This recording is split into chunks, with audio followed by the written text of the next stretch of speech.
Arrival on Earth. The night sky above the city was unusually restless. A meteor shower had been forecasted, and crowds had gathered on rooftops, balconies, and in parks to watch the celestial display. Among the streaks of light cutting across the heavens, one shimmered brighter and moved faster than the rest. It wasn't just falling, it was descending with purpose. On the ground, Ethan Collins was locking up the small library where he worked. He wasn't particularly interested in the spectacle above. Life had been a monotonous cycle of books, coffee, and silence. A man in his late 20s, with no family left, and no ambitions to speak of, Ethan had resigned himself to the quiet life. But tonight, the quiet would shatter. As he walked home along the deserted street, the sky above him roared. Ethan froze. A brilliant streak of light was heading directly toward him. His first thought was to run, but his feet were glued to the ground. The object hurtled past him, crashing into a construction site a few blocks away. The earth shook violently, windows shattered, and car alarms blared in unison. Coughing from the dust and debris, Ethan found himself inexplicably drawn to the crash site.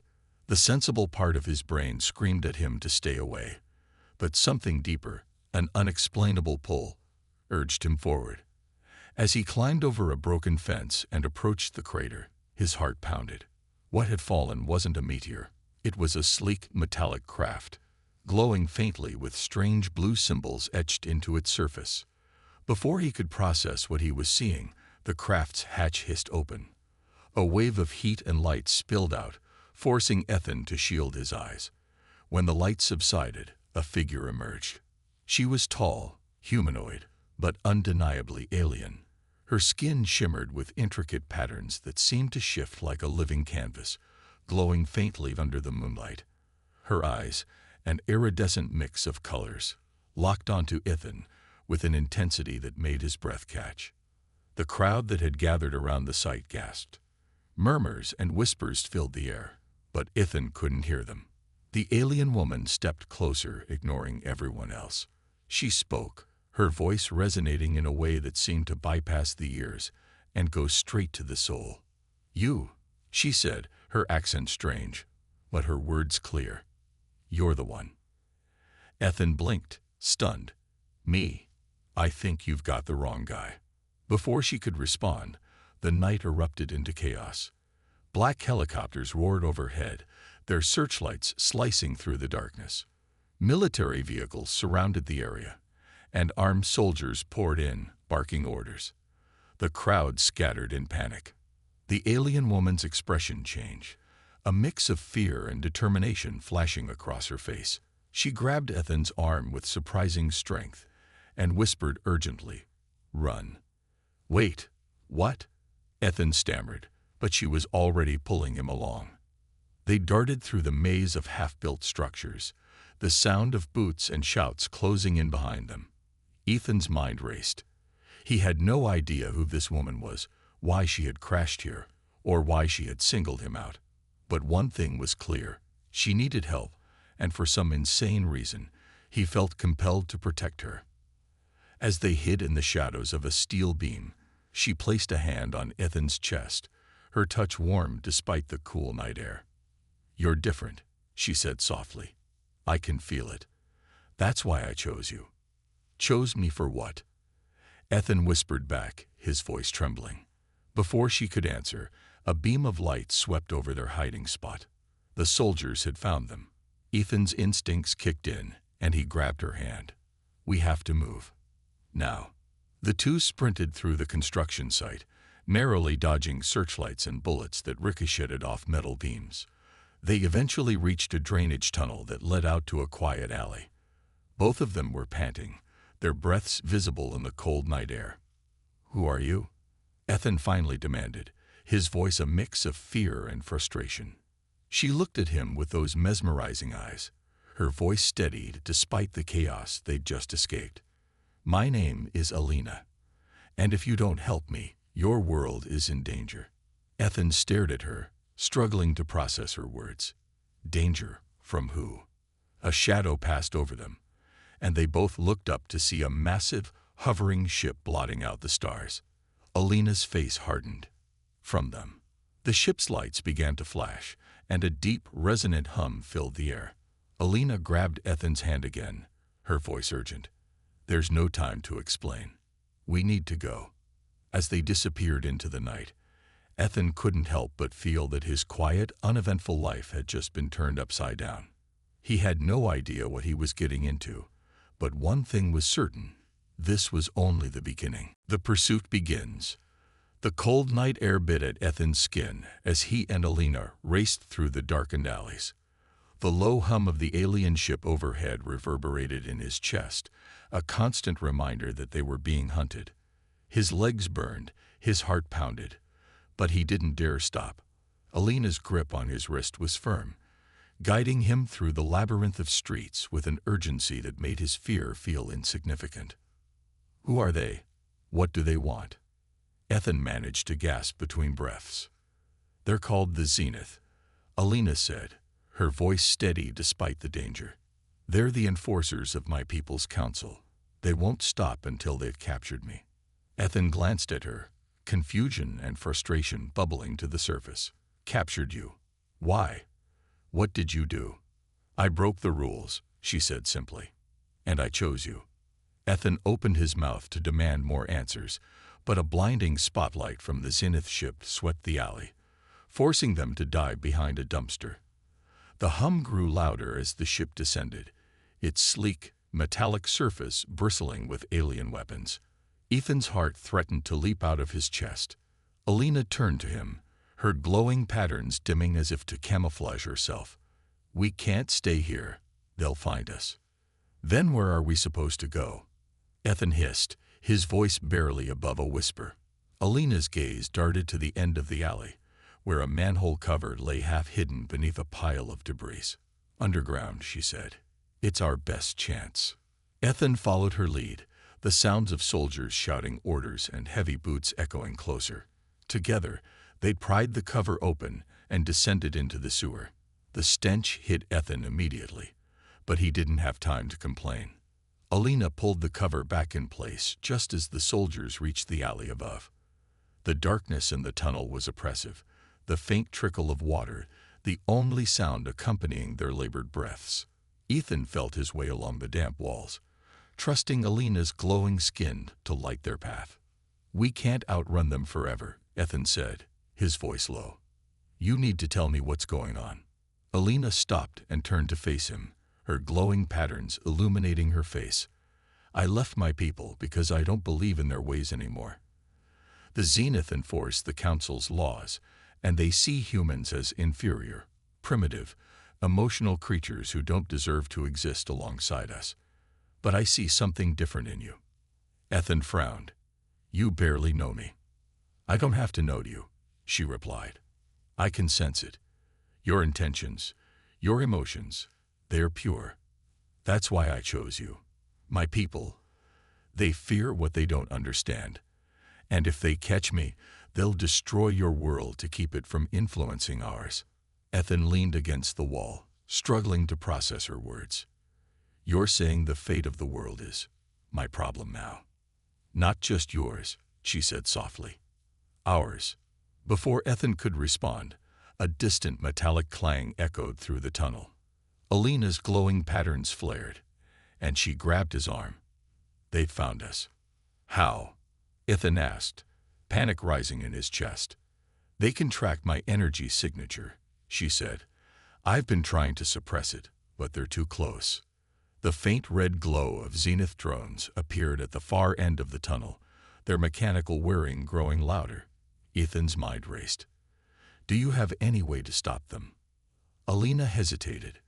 "There's one thing, but it will expose us even more." "We don't have a choice," Ethan said, his voice firm.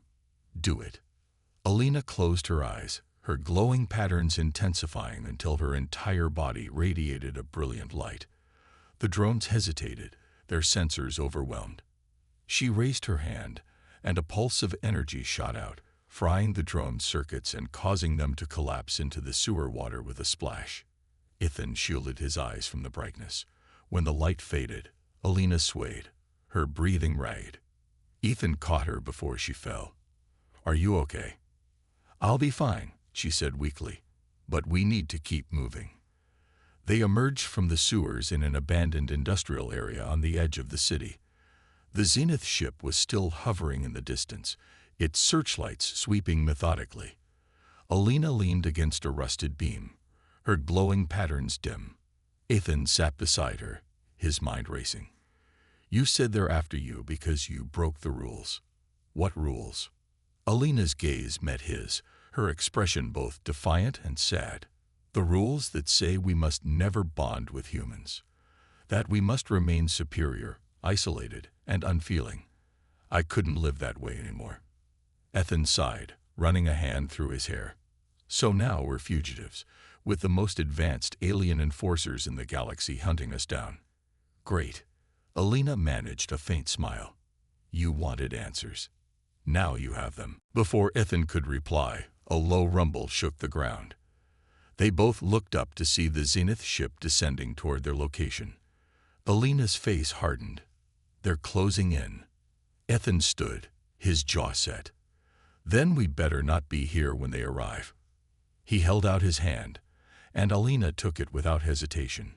Together, they disappeared into the shadows once more, their bond strengthening with every step into the unknown. Trust is tested. The abandoned industrial zone gave them temporary shelter, but Ethan knew it wouldn't last.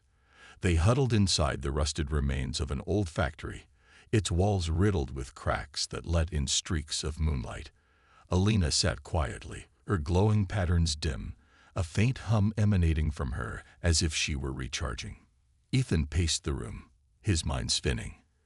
"You still haven't told me everything," he said, breaking the silence. "What's really going on?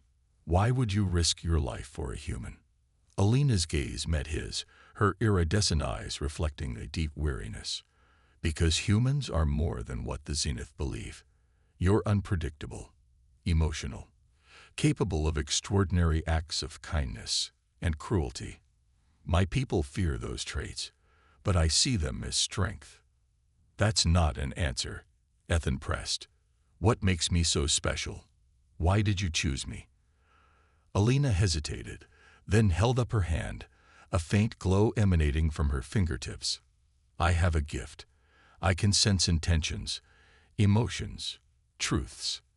When I saw you at the crash site, I felt something I've never felt before. Honesty, compassion, a willingness to help, even when you were afraid." Ethan rubbed the back of his neck, unsure how to respond. "That's it. You're risking everything on a gut feeling." "Not a feeling," Alina corrected. "A certainty."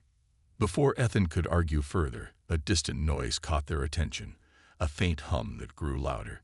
He peered through a crack in the wall and spotted drones sweeping the area, their red lights casting eerie shadows. "They found us," he whispered. Alina rose to her feet, her glowing patterns brightening. "We need to move." They slipped out of the factory and into the dark streets, sticking to the shadows. The drones were relentless, their searchlights scanning every corner. Ethan's heart pounded as they darted between buildings, each step feeling like a gamble. As they turned a corner, they nearly collided with a figure standing in the shadows.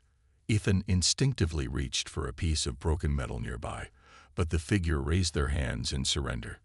It was a woman in her mid-40s, wearing a lab coat that looked out of place in the abandoned area. "Wait," she said, her voice low but urgent. "I'm Dr. Mira. I can help you." Alina narrowed her eyes, her glowing patterns flickering as if in warning. "How did you find us?" "I've been tracking the Zenith," Mira replied, glancing nervously over her shoulder. "I've been studying their movements for years.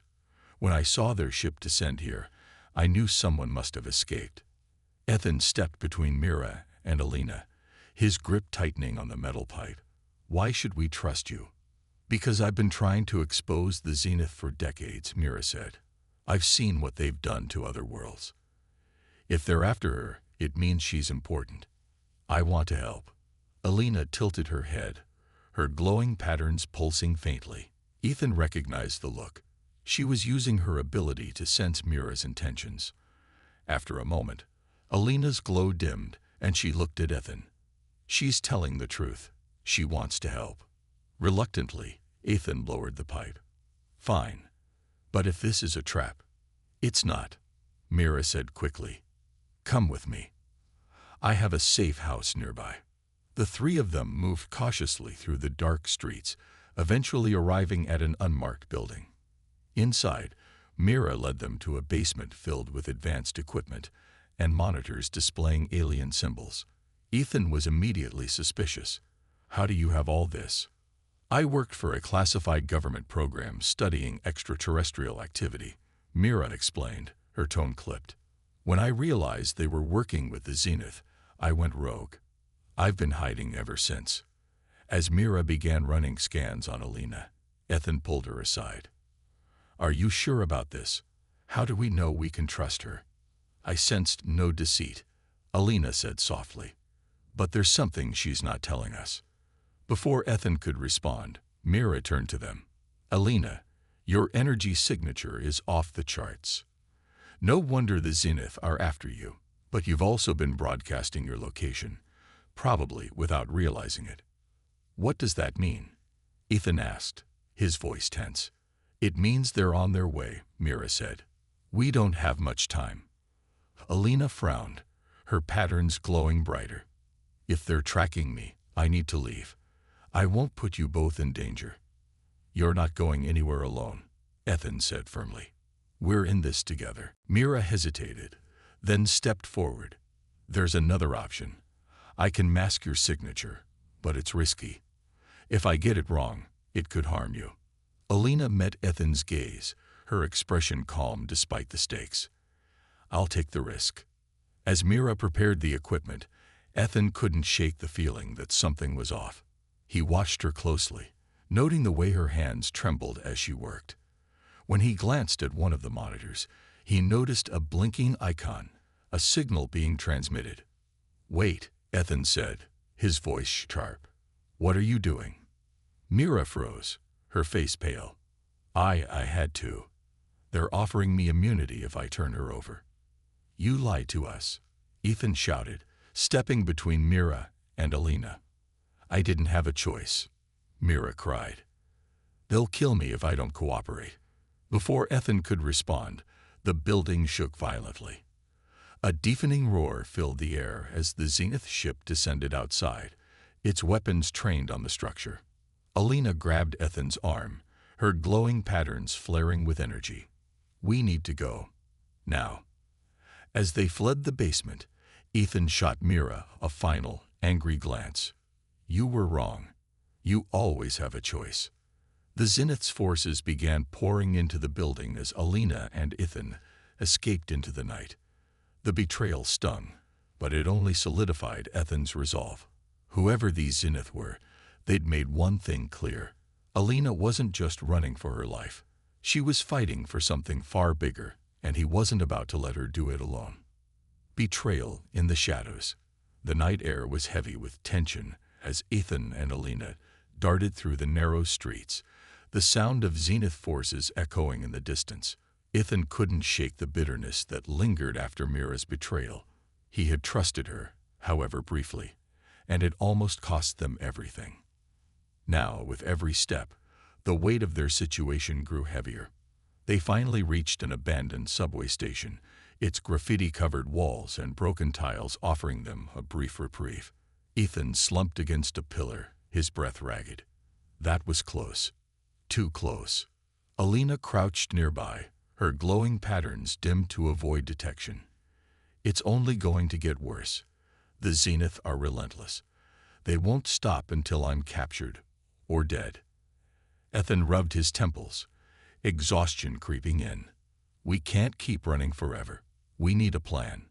Alina nodded, her gaze distant. There's someone I trust, an ally who's been working against the Zenith from the shadows. They might be able to help us. Who? Ethan asked, his skepticism clear. His name is Cal. He's one of my people, but he doesn't agree with the Council's ways. He helped me escape in the first place, Alina explained. If anyone can give us a fighting chance, it's him. Ethan frowned. And where exactly do we find this Cal? He's hiding in the outskirts, Alina said. A place the Zenith won't easily reach. But it's dangerous, even for us. Ethan exhaled, glancing around the decrepit station. Dangerous seems to be our new normal. Let's go. As they made their way through the city, the Zenith ship loomed in the distance, its searchlights sweeping across the skyline. Every step felt like walking on thin ice. They avoided main roads, slipping through alleys and abandoned buildings until they reached the edge of the city.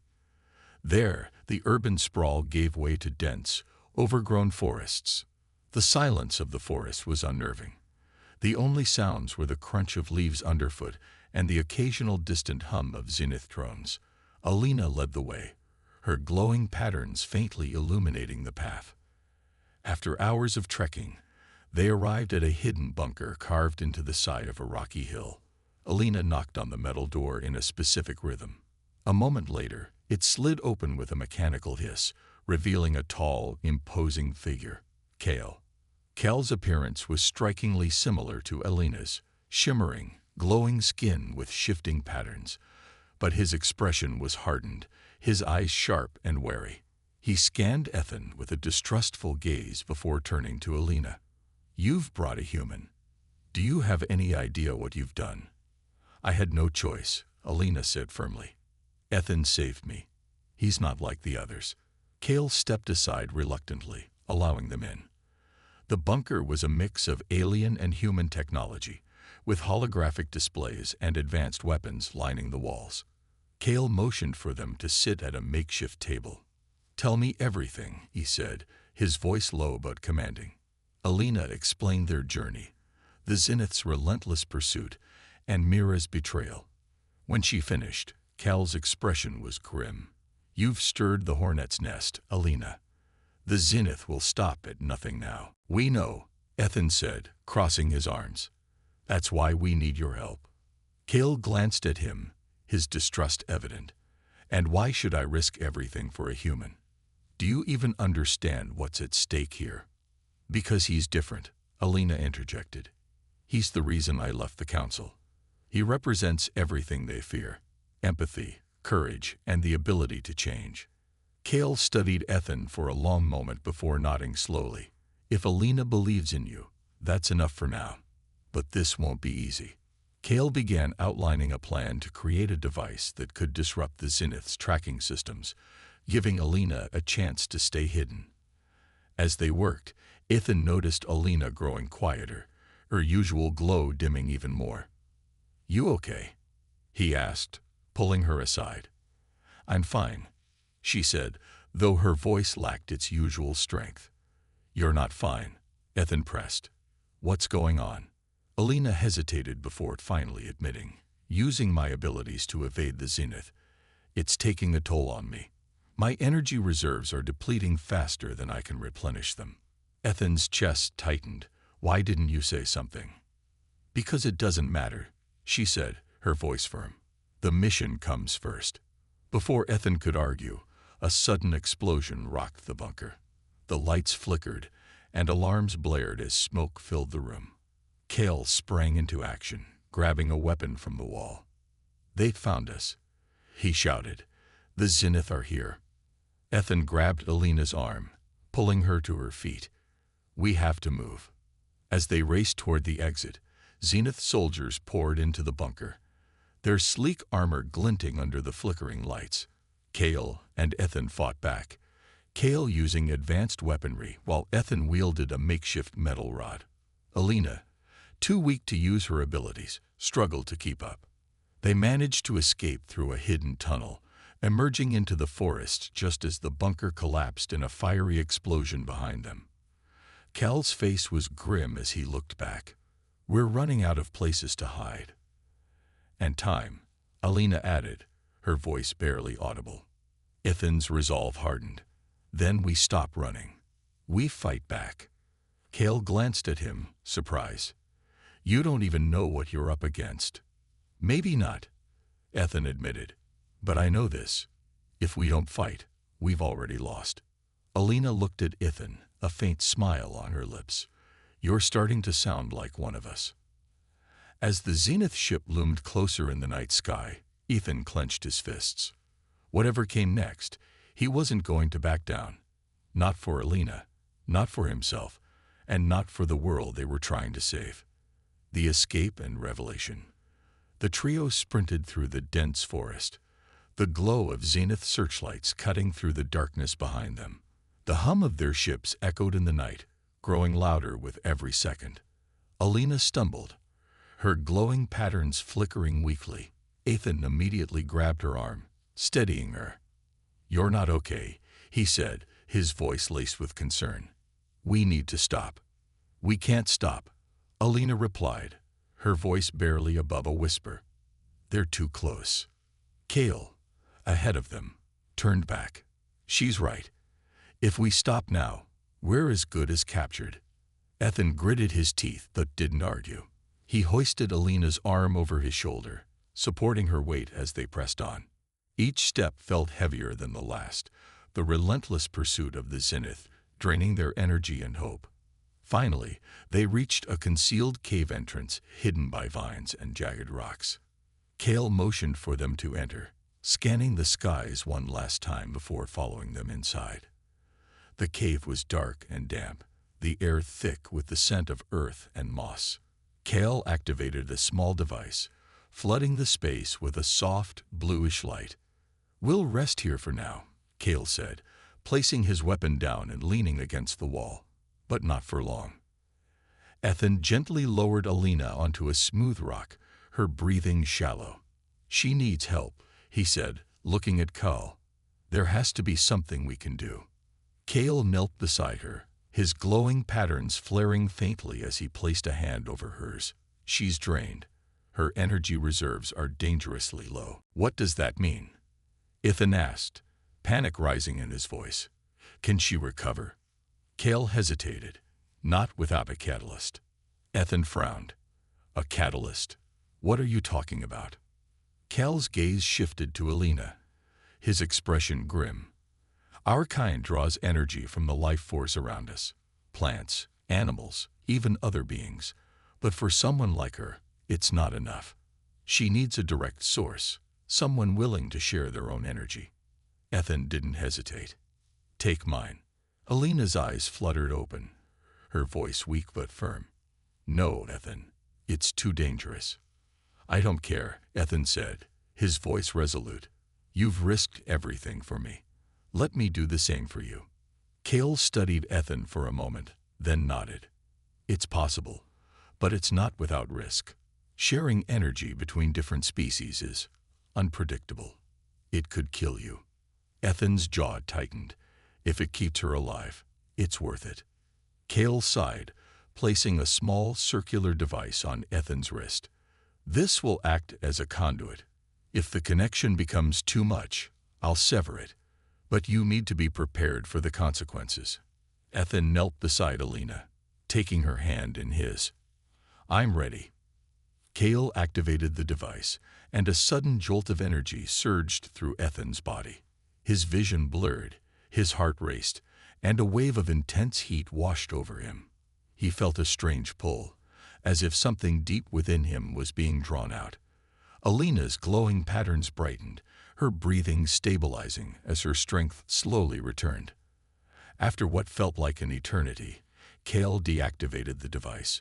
Ethan collapsed to the ground, his chest heaving. Alina sat up, her glow radiant once more. "Ethan, you didn't have to do that." "Yes, I did," he said, his voice weak but steady. "We're in this together, remember." Before Alina could respond, Kale's communicator crackled to life. A distorted voice came through, speaking in an alien language. Kale's expression darkened. "They've tracked us again. We need to move." As they made their way deeper into the forest, Alina walked beside Ethan, her steps steadier now. "You shouldn't have taken that risk," she said quietly. "And you shouldn't have to face all this alone," Ethan replied. "So stop trying to push me away." Alina looked at him, her glowing eyes softening. "You're not what I expected, Ethan. Humans are. Surprising." Before Ethan could respond, they reached the edge of the forest, where an abandoned observatory stood against the horizon. Kale motioned for them to follow him inside. The observatory was filled with old telescopes and broken equipment, but Kale led them to a hidden room beneath the floor.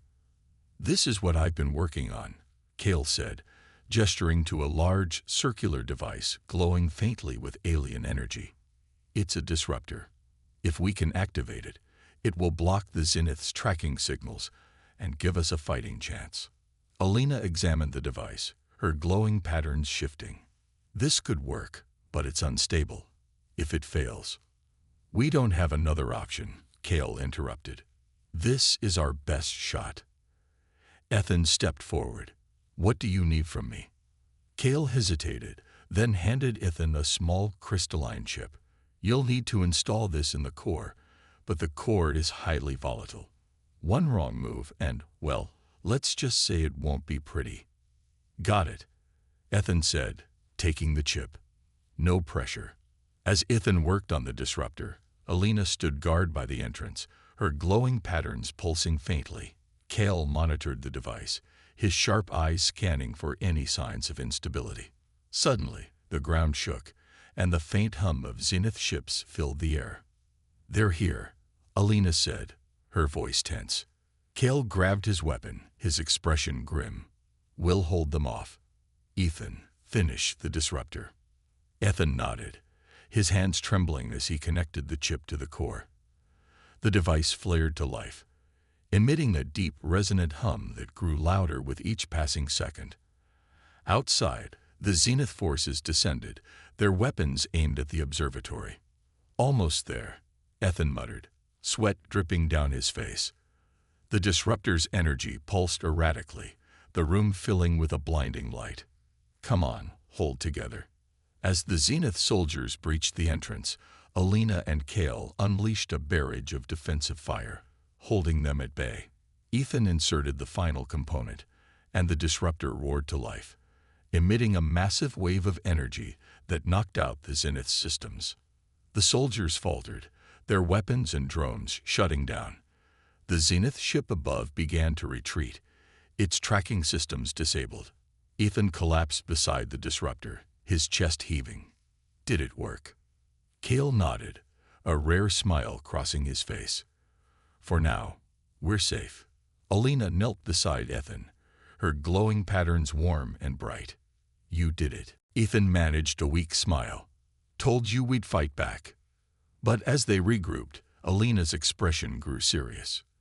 "They'll come back, stronger, more determined. And when they do, we'll have to be ready." Ethan met her gaze, his resolve unwavering. "Then we'll be ready. Together." The Council's ultimatum. The Zenith forces retreated, their massive ship disappearing beyond the horizon, but the victory felt hollow. The disruptor had worked, but it was only a temporary solution. Ethan, Alina, and Kale knew the Zenith would return, and with greater force. For now, they had a brief window to regroup and plan their next move. As the sun rose, casting golden light over the abandoned observatory, Kale worked tirelessly to reinforce the disruptor. Ethan sat nearby, nursing his sore muscles, while Alina stood at the edge of the room, her glowing patterns subdued. Ethan approached her cautiously. "You okay?" Alina turned to him, her gaze distant. "I've been thinking about what's coming. The Zenith won't stop, Ethan. The Council won't stop. And they'll do whatever it takes to get what they want." "What do they want?" Ethan asked, his voice steady. "You keep saying they're after you, but why? What's so special about you?" Alina hesitated, then took a deep breath. "It's not just me. It's what I represent. My people are ruled by the Council, a group of powerful leaders who maintain order through fear and control. They see emotion and free will as weaknesses, and humans, you're the embodiment of everything they fear. By choosing to leave and aligning myself with you, I've challenged their authority. If I succeed, it could inspire others to do the same." Ethan frowned. "So, what happens if they capture you?" "They'll erase me," Alina said softly. "Not just my existence, but my memories, my identity. They'll use me as an example to show others what happens when you defy the council. Ethan clenched his fists, his anger simmering. Then we can't let that happen. Later that day, Kale called them over to the disruptor. I've reinforced the device, but it's only a matter of time before they find a way around it. We need to go on the offensive. Offensive? Ethan asked. How? We're outnumbered and outgunned. Kale activated a holographic map, showing the layout of the Zenith Council's main hub, a massive, floating fortress in deep space. This is their command center. If we can infiltrate it and disable their core systems, we'll cripple their ability to hunt us.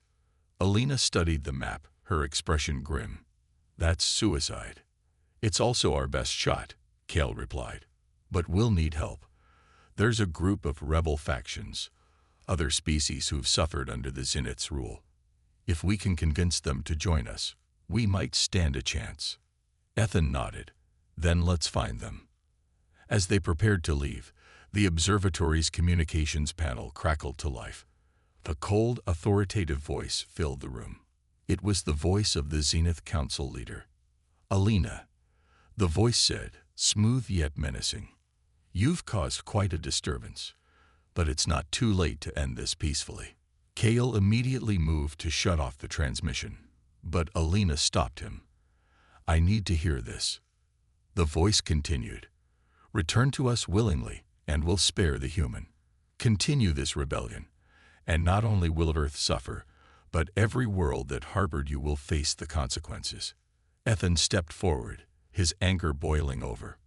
You're bluffing. You don't have the resources to destroy entire worlds. A low chuckle came through the speakers. Ah, the human. So brave, yet so naive. You've already seen a fraction of our power. Do you really think you can win? Alina's glowing patterns flared as she spoke, her voice firm. I won't go back, and you won't harm anyone else. You underestimate us, the council leader replied. You have until sundown to surrender, or Earth will be the first to fall. The transmission cut out, leaving a heavy silence in its wake. Ethan turned to Alina, his face pale. They're bluffing, right? Alina shook her head. They're not. If they say they'll destroy Earth, they'll do it. Kale crossed his arms. We don't have time to rally the rebels. We need to act now. No, Ethan said, his voice steady. We're not rushing into this. If we're going to fight, we're going to do it the right way. We need allies. Kale frowned. And if the Zenith attack Earth before we're ready? Ethan glanced at Alina, determination burning in his eyes. Then we'll stop them before they get the chance. The team split up. Kale worked to modify their ship for the journey ahead, while Ethan and Alina prepared to reach out to the rebel factions. As they stood outside the observatory, the sun dipping low on the horizon, Ethan turned to Alina.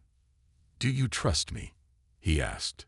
With my life, she replied. Ethan smiled faintly. Good, because we're about to do the impossible. As the Zenith's deadline loomed closer, the team set off into the unknown, their resolve unshaken despite the odds stacked against them. The Council's ultimatum hung over them like a shadow, but they knew one thing for certain. They wouldn't go down without a fight. The final choice. The journey to the rebel factions was grueling, filled with close calls and narrow escapes. Ethan, Alina, and Kale traveled to remote outposts and hidden sanctuaries, persuading oppressed species to join their cause. Many were hesitant, afraid of the Zenith's overwhelming power, but Alina's fiery resolve and Ethan's raw humanity inspired hope where fear had taken root. By the time they reached the Zenith Council's floating fortress, their ragtag army of ships was ready. The rebels had cobbled together fleets of salvage technology, their forces a patchwork of determination and desperation. The battle for freedom was about to begin. The Zenith Fortress loomed like a dark star against the void of space, its ominous spires glowing with energy. As their ship approached, Kale explained the plan. The core of their fortress is the key to their power, he said, pointing to a hologram of the structure. If we destroy it, We'll sever their command systems and disable their fleet. Ethan glanced at Alina. And what happens after that? Kale hesitated. The explosion will trigger a cascade reaction, if we're not out in time. Ethan's jaw tightened. We'll make it. Alina studied the hologram, her glowing patterns pulsing faintly. There's something you're not telling us, Kale. Kale sighed. The core is protected by an energy field. Only someone with your abilities can disable it. Ethan's heart sank. So you're saying she has to go in there alone? It's the only way, Kale said. If anyone else tries, the field will disintegrate them. Alina met Ethan's gaze, her expression resolute. I'll do it. No, Ethan said, stepping forward. There has to be another way. There isn't, Alina said firmly. This is my fight, Ethan. I've been running from it for too long. Ethan's voice cracked. You don't have to do this alone. Alina smiled faintly. I'm not alone. I have you. The battle began as their fleet launched an assault on the Zenith fortress. Explosions lit up the darkness as rebel ships clashed with Zenith forces. Ethan piloted their ship through the chaos, dodging enemy fire while Kale managed their weapons. Inside the fortress, Alina navigated the labyrinthine corridors, her glowing patterns lighting her way. She could feel the core's energy pulsing ahead, a rhythmic thrum that resonated in her chest. The Zenith forces were relentless, but Alina moved with purpose, using her abilities to disable their defenses. Ethan's voice crackled through her communicator. Alina, are you okay? I'm close, she replied, her breath steady. Just hold them off a little longer. You got it, Ethan said, his voice laced with determination. We're not leaving without you. Alina reached the core chamber, a vast, glowing sphere of energy suspended in the center. The room was filled with Zenith soldiers, their weapons trained on her. The council leader's voice echoed through the chamber. Alina, he said, stepping forward, you've come so far, but it ends here. Surrender, and I'll spare your allies. Resist, and they will all perish. Alina stood tall, her glowing patterns flaring brightly. You can't stop what's coming. People are no longer afraid of you. The council leader sneered. And what do you think you've accomplished? A rebellion of misfits and outcasts. They will fall, just as you will. Alina raised her hand, sending a wave of energy that knocked the soldiers back. You're wrong. They'll rise. She moved toward the core, her energy resonating with it. The protective field flickered as she stepped closer, her body glowing brighter. The council leader shouted, ordering his forces to fire, but their weapons were useless against the raw power radiating from her. Back on the ship, Ethan watched as the fortress began to destabilize. The energy readings spiked, and Kale's face was grim. She's doing it, Kale said, but she won't have much time. Ethan's knuckles whitened as he gripped the controls. We're not leaving without her.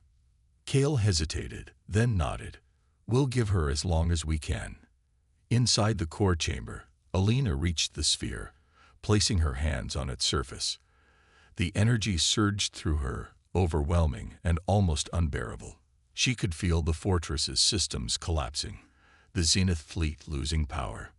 But she also felt something else, a deep connection to the energy, as if it were alive. It wasn't just a weapon. It was a network, linking the Zenith to countless other worlds. If she destroyed it, she would sever that connection forever. The cost would be unimaginable. Ethan's voice came through her communicator. Alina, you need to get out of there. She closed her eyes, tears streaming down her face. I can't. If I stop now, they'll rebuild. It'll never end. There has to be another way. Ethan shouted. We'll find it. Just come back. Alina hesitated, her heart aching. I've made my choice, Ethan. Thank you for showing me what it means to feel. The core's energy engulfed her, and the fortress began to collapse. Ethan screamed her name, his voice breaking as Kale pulled him away from the controls. We have to go, Kale shouted. If we stay, we'll die. Ethan fought against him, tears streaming down his face. She's still in there. Cale dragged him to the escape pod, activating it as the fortress exploded in a brilliant burst of light. The rebels watched from their ships as the Zenith fleet fell apart, their command systems destroyed.